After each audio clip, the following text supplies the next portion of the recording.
Saya akan menceritakan hikayat Bima yang berjudul Lakasipahu. Dikisahkan pada suatu wilayah, perselisihan antara saudara adalah hal yang paling sering terjadi. Seperti yang dirasakan oleh Antabarata. Sekarang ini, seorang Batara Siwa dan istrinya harus meninggalkan kayangan dan turun ke bumi. Di sebuah hutan dekat kampung Antabarata yang dipimpin oleh Maharaja Indardewa.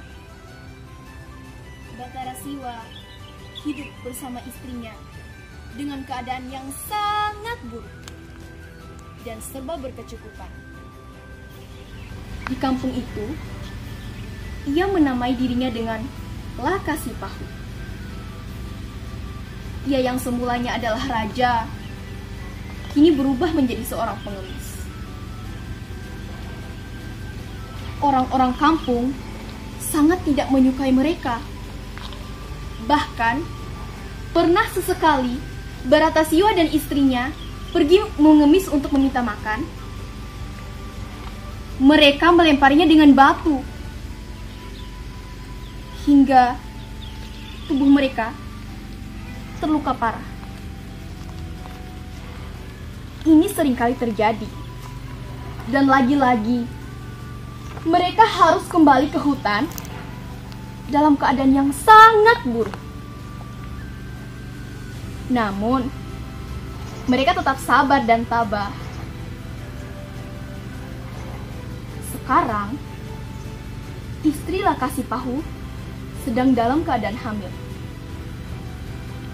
Ia pun melahirkan seorang anak laki-laki yang diberi nama Maharaja Kurma. Beberapa keanehan terjadi. Mulai dari beberapa balok emas tiba-tiba saja muncul.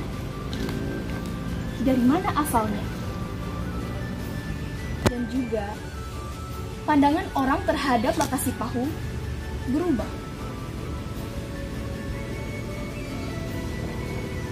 Pada suatu ketika, Lakasipahu pergi ke sungai untuk memandikan Maharaja Kurma. Sang ibu sontak memberi pertanyaan. Wahai anakku, jikalau engkau benar-benar berasal dari dewi-dewi untuk menerangi mata hati bapak dan ibumu, maka jadikanlah hutan ini sebagai kerajaan yang dipenuhi dengan sangaji-sangaji dan hulu balang untuk membantuku, kata sang ibu. Beberapa saat kemudian, muncul istana yang sangat besar, lengkap dengan berpuluh-puluh rakyat dan berpuluh-puluh rumah. Lalu, diangkatlah Lakasipahu menjadi seorang raja. Ia menamai dirinya sebagai Maharaja Indar Anggasa, dan kampung itu diberi nama Puspasari. Kampung Puspasari ini berirama setiap hari. Selanjutnya Permaisuri melahirkan seorang anak perempuan yang diberi nama Putri Nilakasuma. Waktu terus berjalan, hidup mereka baik-baik saja.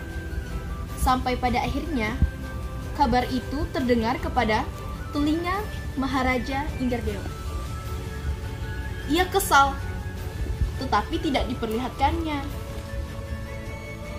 Di hari berikutnya, Maharaja Indardewa mendengar kabar bahwa Maharaja Indar Anggasa sedang mencari peramal untuk putra-putrinya. Karena kekesalannya, Maharaja Indardewa memerintahkan kepada para peramal untuk mengatakan hal-hal buruk. Adapun nasib kedua putra-putri Baginda yang mulia, besar sekali celakanya. Tidak bisa tinggal di dalam kampung ini. Kalau sampai 7 hari masih tinggal, kampung ini akan terbakar. Semua rumah dan rakyatnya habis dimakan api. kata si tukang ramal sambil menundukkan kepala merendah kepada Maharaja Indar Anggasa. Dihempaskanlah putra dan putri Maharaja Indar Anggasa dari kampung itu. Setelah 5 hari kepergian mereka, kampung Puspasari terbakar. Dan kedua kakak beradik itu terpisah. Maharaja Kurma di pulau raksasa. Sedangkan Putri Nilakasuma berada di kampung Palingan Cahaya yang dipimpin oleh Maharaja Puspa Indar. Setelah lama berpisah, akhirnya kedua kakak adik itu dipertemukan. Semua berubah sangat jauh. Putri Nilakasuma sudah menikah, dan namanya pun berubah menjadi Mayang Mangure. Begitupun dengan sang kakak. Berbagai macam cerita yang mereka bagikan, mulai dari perjalanan yang sulit, di mana mereka tinggal, dan bagaimana keadaan mereka. Setelah kakak beradik itu bertemu, muncul ide dari Maharaja Kurma untuk menemui kedua orang tuanya. Ia pun bertemu dengan kedua orang tuanya itu di kampung Puspasari.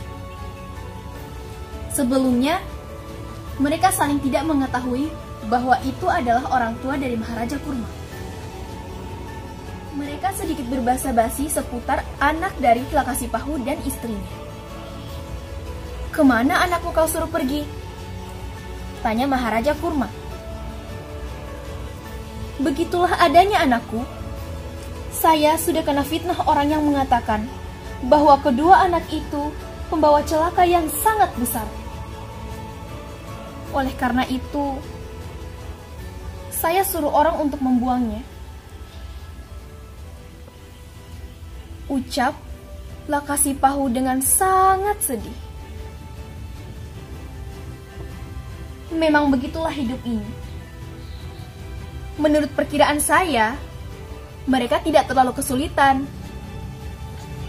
Saya sudah banyak merasakan kesulitan dalam hidup ini.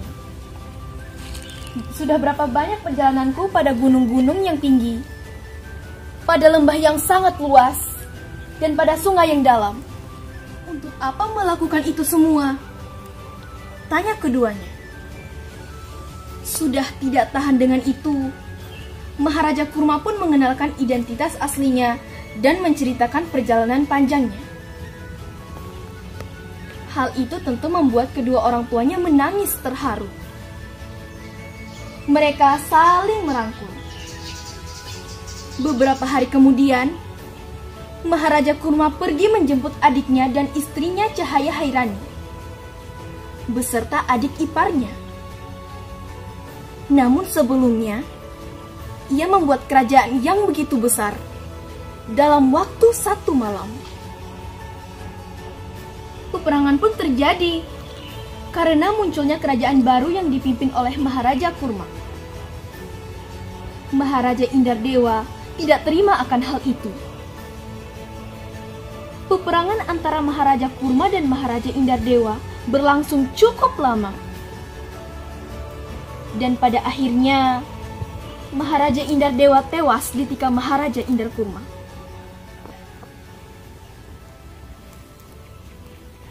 Tak lama kemudian, datanglah gerombolan wanita dari kampung Anta Baranta yang mencari kerabatnya.